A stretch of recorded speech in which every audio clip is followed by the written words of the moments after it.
আসসালামু আলাইকুম অলি স্যারের অনলাইন কোচিং এ সবাইকে স্বাগত। আজ আমরা আর্নিং ম্যানেজমেন্ট বা লিভারেজ অধ্যায়ের 3 নম্বর ক্লাস করব।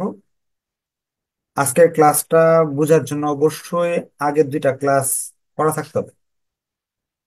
আজকের ক্লাসটা বেশি ইম্পর্টেন্ট একটা ক্লাস। এই অঙ্কটা আপনার এমবিএ তে কর্পোরেট ট্যাক্স প্ল্যানিং এ দুইবার আসছিল। এখানে বলতেছে the capital structure of ABC limited is composed of common stock capital of টাকা 1 lakh, 1,000 share at the rate টাকা 100 ইচ। প্রশ্ন বলতেছে যে একটা প্রতিষ্ঠান তাদের 1,000 শেয়ার আছে, এক একটার দাম 100 করে, কমন স্টকের পরিমাণ 1,000। কমন স্টকের পরিমাণকে এন দ্বারা প্রকাশ করা হয়। এক একটার দাম 100 টাকা করে, 1 লাখ টাকার মূলধন আছে। And of 15% debenture of 2 lakh, ঋণের পরিমাণ 2 লক্ষ টাকা, সুদ দিতে হবে 15%। 2 লাখ টাকার সুদ দিতে হবে 15%। প্রশ্নে এটা বলা, corporate tax rate of the company is 25%। সরকারকে ট্যাক্স দিতে হবে 25%।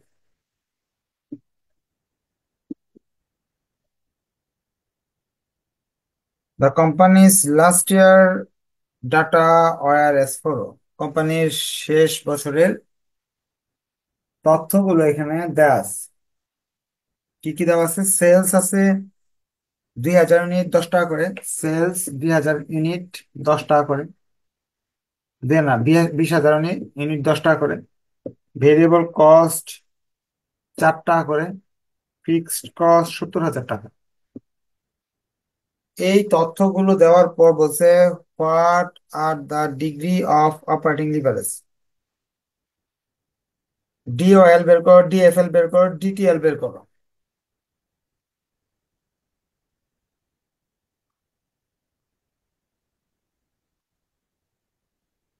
আমরা এই তথ্যের আলোকে এইগুলা দিয়ে ডিওএল ডিএফএল ডিটিএল বের করে ফেলতে পারবো।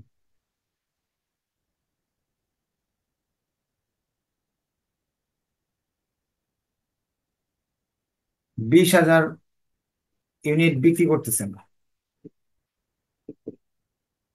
সেলস 20,000-এ 10 দিয়ে গুণ করলে আসে 2 লাখ। ভেরিয়েবল কস্ট 20,000-কে 4 দিয়ে গুণ করলে আসে 80,000 টাকা। কন্ট্রিবিউশন 1,20,000। এখান থেকে এফসি ফিক্সড কস্ট বাদ দিতে হবে আমাকে, 70,000 টাকা। যেটা থাকলো ইবিআইটি, এখান থেকে ট্যাক্স বাদ দিতে হবে, নাকি ইন্টারেস্ট? ইন্টারেস্ট বাদ দিতে হবে। ইন্টারেস্ট হলো 2 লাখ টাকার 15%, মানে 30,000 টাকা। EBIT, earning before tax, tax বাদ দিতে হবে। ট্যাক্স হলো 25%, 25% আসে হলো 5,000 টাকা।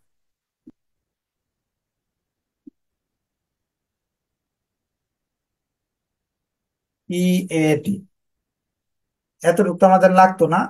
এই পর্যন্ত এই 3টা তথ্য দিয়ে, একটা, দুইটা, তিনটা, 3টা তথ্যের আলোকে ডিওএল ডিএফএল ডিটিএল বের করা যাবে।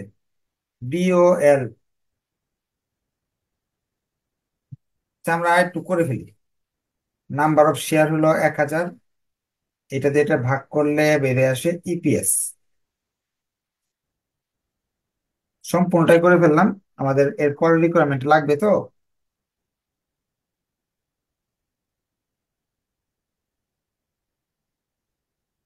এটা দিয়ে এটা ভাগ করলে চলে আসবে।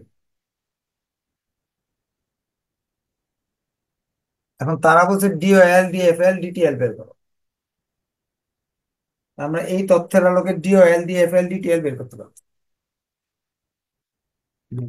কারো কোনো কোয়েশ্চেন থাকলে কোয়েশ্চেন করতে পারেন, যে স্যার এটা বুঝি না, বুঝাই দেন, বুঝাই দেবেন ইনশাল্লাহ। হ্যাঁ, প্রশ্ন করেন। স্যার, ট্যাক্স 25% কিসের উপর থেকে ধরছে? এই যে আপনার ইবিটির উপর ট্যাক্স ধরতে হবে, হ্যাঁ। এই যে এটার উপর, এটার উপর 25% ধরলে এটা আসবে। এই ইবিটি থেকে টি বাদ দিলে ইএটি আসবে, আর্নিং আফটার ট্যাক্স। আমি দ্রুত করে করে ফেলার কারণটা কি, আগের দুইটা ক্লাসে এগুলো অনেক বিস্তারিত ব্যাখ্যা করছি তো, এই জন্য আজকে আর ব্যাখ্যা করতেছি না। আজকে আমাদের আমাদের অন্য কাজ আছে। এই রিকোয়ারমেন্ট গুলো পুরাতন, নতুন না। অন্য কাজগুলো বেশি জরুরি, এই জন্য আমরা এগুলো একটু তাড়াতাড়ি করে ফেলেছি। এতটুকু অংশ না করলেও হবে, এতটুকু আমার ডিওএল ডিএফএল বের করতে হলে এটা না করলেও তো হইতো। এই তিনটা তথ্য দিয়ে ডিওএল ডিএফএল ডিটিএল বের করা যায়।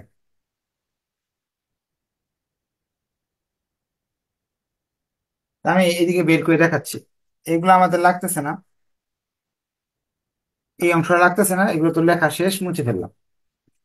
ডিওএল বের করতে হবে। ডিওএল বের করতে হলে 1 নাম্বার তথ্যকে 2 নাম্বার তথ্য দিয়ে ভাগ দিতে হবে, অর্থাৎ এটাকে এটা দিয়ে ভাগ করতে হবে। কন্ট্রিবিউশন মার্জিনকে ইবিআইটি দিয়ে ভাগ করব, অর্থাৎ 1,20,000-কে 50,000 দিয়ে ভাগ করব।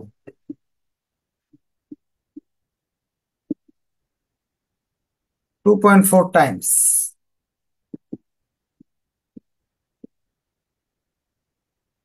ডিএফএল।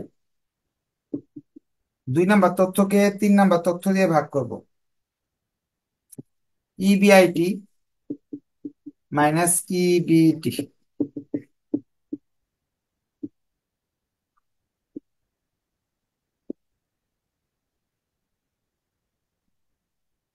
কোশ্চেন থাকলে বলতে পারেন, এগুলো আগের পড়া, এখনো নতুন কিছু শুরু করিনি। ডিটিএল,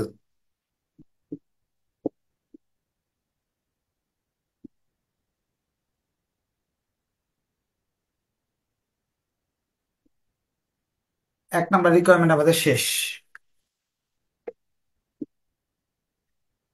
2 নাম্বার রিকোয়ারমেন্ট করতে চাচ্ছি না। 1 নাম্বার যদি কোশ্চেন থাকে কোশ্চেন করা যাবে, আর না কোনো বুঝে গেলে ওকে লেখেন, না বুঝলে কোশ্চেন করার সুযোগ আছে।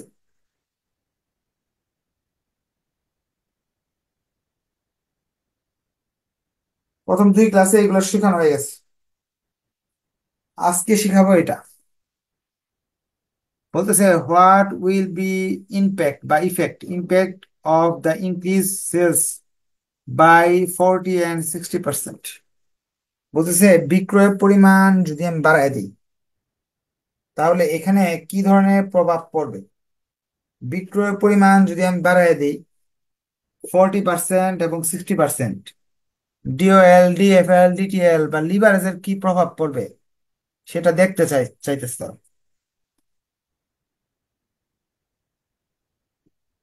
তাহলে বলতেছে 40% বাড়াতে, আগে এটা আছে, এখন যদি 40% বাড়াই তাহলে আসতেছে কত, 28,000। New sales, 40% increase in sales লিখবো, 40% ইনক্রিজ ইন সেলস 28,000। তারা বলছে 60% ইনক্রিজ ইন সেলস যদি 60% বাড়াই,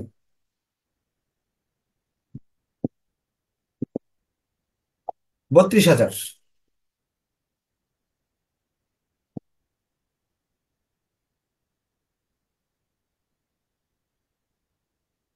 28,000 এবং 32,000 দিয়ে এই অঙ্কগুলো করতে হবে, এটাও আপনারা পারেন, গত ক্লাসে শিখিয়ে দিছি। 28 দিয়ে একটা মালের দাম কত, 10 টাকা। একটা মালের দাম 10 টাকা হলে 2,80,000, 3,20,000।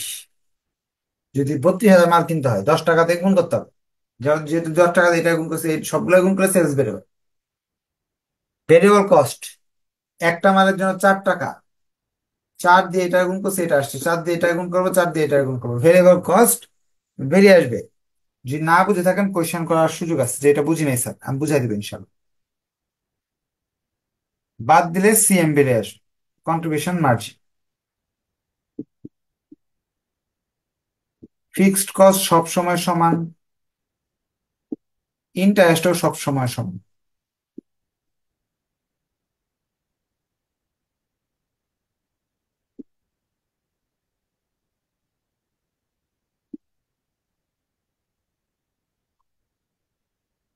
হুম, বলেন কি প্রশ্ন। স্যার বলতেছিলাম যে এই যে এখানে যে 10 4 এগুলো দিয়ে যে গুণ করছে, এগুলো কোথা থেকে আনছেন আমি? কোনটা? ওই যে উপরে যে সেলস কে যেমন এই যে 28,000, হ্যাঁ, এটাকে হ্যাঁ, এই 10 দিয়ে যে গুণ এই করছে, যে ওয়ার্ক ঠিক করলাম, আছে। ওয়ার্ক করে নিয়ে আসলাম, আচ্ছা ওয়ার্কিং ওয়ার্কিং করে নিয়ে আসলাম। প্রশ্ন এটা বলে দিছে যে সেলস আগে যা ছিল, সেলস আগে যা ছিল, প্রশ্নে কি বলছে আবার যাই আমরা। Sales increase, sales increase by 40% and 60%। আগে যে সেলস ছিল 20,000, এবছর 20,000 থেকে 40% বাড়াবো, 20,000 40% 8,000, তাহলে 28,000 হবে। 60% বাড়াবো, 20,000-এর 60% আসে হলো 12,000, 12,000 বাড়াতে হবে আগের চেয়ে। এভাবে আমরা ওয়ার্কিং করে নিছি বিক্রি করা, বিক্রয়গুলা বাড়ানোর জন্য। যে এখন বিক্রয় আগে ছিল 20,000, 28,000 বিক্রয় করলে কি ধরনের সুযোগ সুবিধা হবে, 32,000 মাল বিক্রি করলে কি ধরনের সুযোগ সুবিধা হবে, এটা আমাকে দেখাইতে হবে। তো এই 28,000 দিয়ে আমি অঙ্কটা করতেছি, 32,000 দিয়ে অঙ্কটা করতেছি। আপনার আগের দুইটা ক্লাস দেখা হয়নি, এগুলো আগের পড়া, আগের ক্লাসের অংশ। এখন নতুন ক্লাস শুরু করিনি, আগের ক্লাস, গত ক্লাসে এগুলো করাইছি। আগের ক্লাসগুলো একটু দেখে নেবেন, সবসময় আগের ক্লাস করে পরবর্তী ক্লাস করবেন, তাহলে ভালো করে বুঝতে পারবেন। ট্যাক্স, ট্যাক্স হলো এটার উপর 25%, এটার উপর 25% ধরছি, 25% হলে এটা আসে, এটার উপর 25% হলে এটা আসে। থাকবে 51,000, এখানে থাকবে 69,000। এক একটা আপনার আর কি এন এর মান, নাম্বার অফ শেয়ার, প্রশ্নে দেওয়া 1,000 করে এক প্রতিটা শেয়ার। 51,000-কে 1,000 ভাগ করবো, এটাকে 1,000 দিয়ে ভাগ করবো।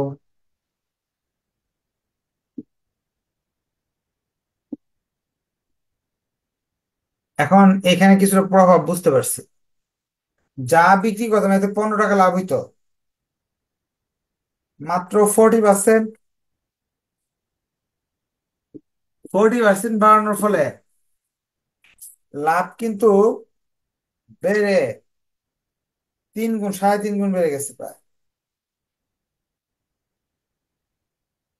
এখানে 60% বাড়ানোর ফলে লাভ কিন্তু অনেক বেড়ে গেছে, এটার তুলনায় প্রায় প্রায় 5 গুণের কাছাকাছি। এখন এইটাই হলো মূলত লিভারেজের প্রভাব। অল্প কিছু বৃদ্ধি করার ফলে লাভগুলো প্রায় 5-6 গুণ বেড়ে যায়। আমরা এটা এখন ব্যাখ্যা করতে হবে। লিখবো, ফার্স্টে লিখবো ইনপ্যাক্ট বা ইফেক্ট, প্রভাব।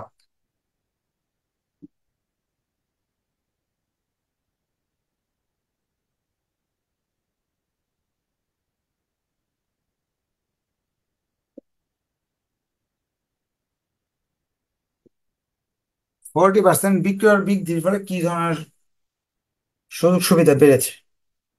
ফার্স্টে আমরা ডিওএল এরটা দেখতেছি।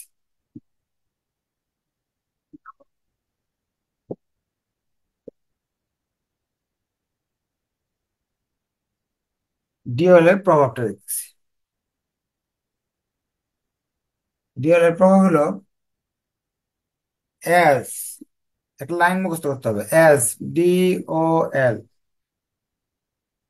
ইজ 2.40 টাইমস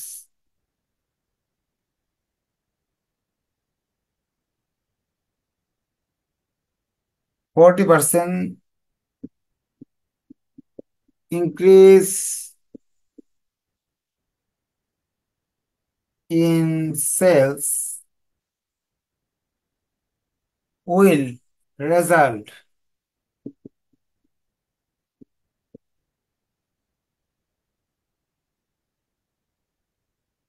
এই দুইটার গুণ হবে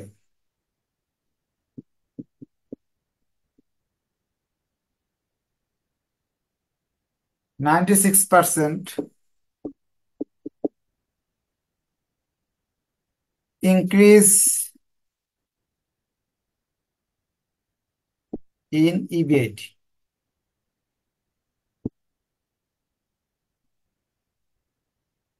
তারা বলতেছে আপনি ডি 40% যদি বাড়ান বিক্রয়, ইবিআইটি যে লাভটা 96% প্রায় দ্বিগুণের কাছাকাছি হবে। এটার প্রমাণ কি দেখেন, এখানে আমার ইবিআইটি ছিল 50,000, অল্প কিছু বিক্রি করার ফলে প্রায় দ্বিগুণ 96% বাড়ছে, অর্থাৎ 98,000 টাকা হয়ে গেছে। বিক্রয় বাড়াইছেন মাত্র 8,000, লাভ বেড়ে গেছে 48,000। এটাই হলো ডিওএল এর প্রভাব। তাহলে আমরা বুঝতে পারলাম ডিওএল এর প্রভাবের ক্ষেত্রে ডিওএল এর মানটা ডিওএল এর মানটার সঙ্গে সেলস এর মানের গুণ করতে হবে। তাহলে যেটা বেরিয়ে আসবে ইবিআইটির মান বেরিয়ে আসবে। ডিওএল এর মান ছিল 2.4, সেলস ইনক্রিজ ছিল 40%, দুইটারে গুণ করছি 96%, যেটা আসছে এটা হলো ইবিআইটি। এই যে ডিওএল ছিল এটা, সেলস ছিল 40%, যেটা আসলো 96%। এটা আমরা প্রথম সূত্র বুঝে গেলাম যে ডিওএল এর ইফেক্ট বললে এই লাইনটা লিখে ডিওএল এর মান সেলস এর মান গুণ করে যে আনসারটা আসবে এটা হলো ইবিআইটি।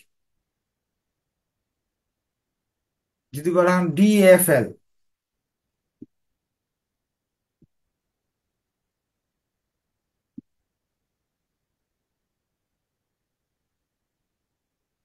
এই বাক্যটাই লিখবো আবার,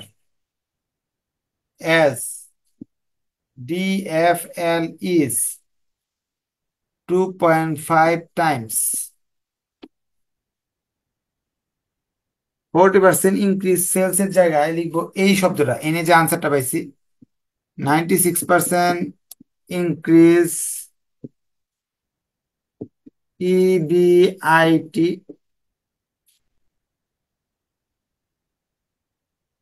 উইল রেজাল্ট, এই দুটো গুণ করবো,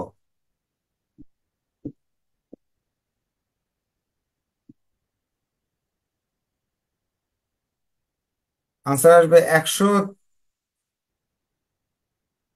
240%।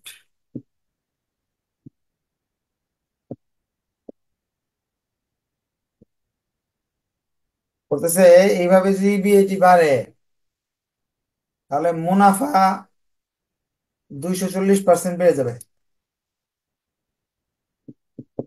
মালিকের মুনাফা ইপিএস 240% বাড়বে, এই যে 15 টাকার জায়গায় 51 টাকা হয়ে গেছে। ডিএফএল বললে এইভাবে করতে হবে, অর্থাৎ ডিওএল এর সূত্র ছিল এরকম, ডিওএল গুণ সেলস, ইনক্রিজ ইন সেলস, বেড়ে আসবে ইনক্রিজ ইন ইবিআইটি। ডিএফএল বের করতে এই ইবিআইটি এখানে নিয়ে আসবো, বেড়ে আসবে ইপিএস। ডিটিএল এর ক্ষেত্রে সেলস আবার আসবে, সেলস ইপিএস, অর্থাৎ এই ডিওএল ডিএফএল ডিটিএল এর তিনটা জিনিস গুণ হবে, এখানে সেলস, এখানে সেলস, এখানে ইবিআইটি। ইবিআইটির মান এখান থেকে পাওয়া যাবে, আর এই দুইটা মান সমান হবে সবসময়। তা আমরা অঙ্ক হয়েছে। এখন ডিটিএল যদি করতে যাই আমরা,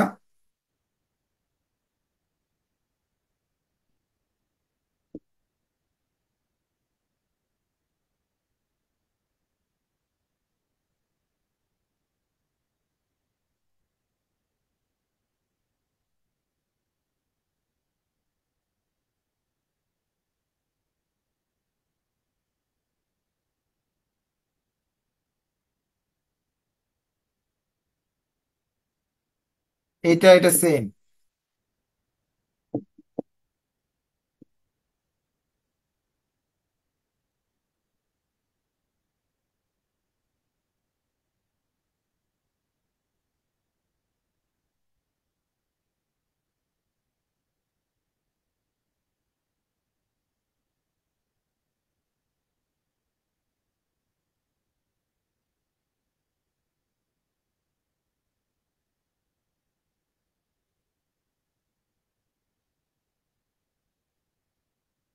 ডিটিএল এর মানের সঙ্গে সেলস এর মান গুণ করব।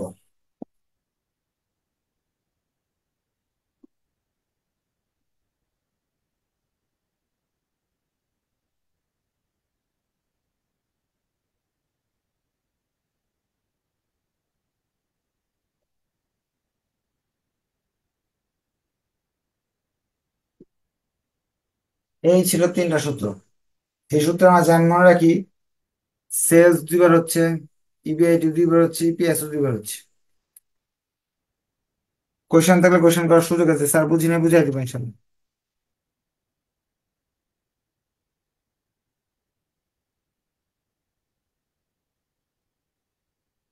এখন প্রশ্ন বলছে যদি 40% হয়, তাহলে হবে না 60% করতে হবে।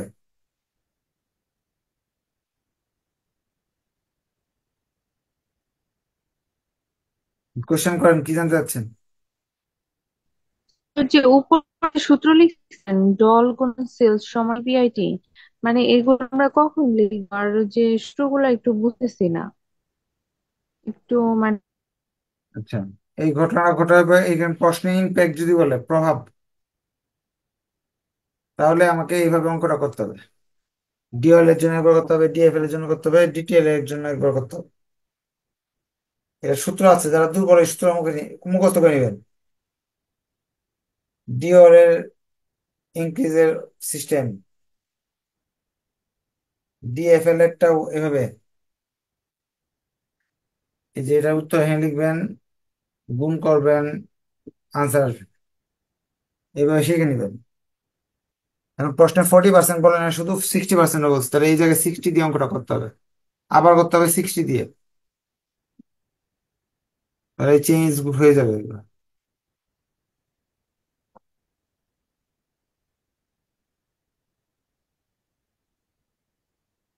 এটাও করতে হবে, এখানে যে আনসারটা আসবে এই আনসার দিয়ে এখানে করতে হবে। 60টা আপনার বাসায় করেন, 40টা আমি করে দিলাম। তো আজকে এই পর্যন্ত থাকলো, সবাইকে ধন্যবাদ। আসসালামু আলাইকুম, নেক্সট ক্লাস দেখাবো ইনশাআল্লাহ। আল্লাহ হাফিজ।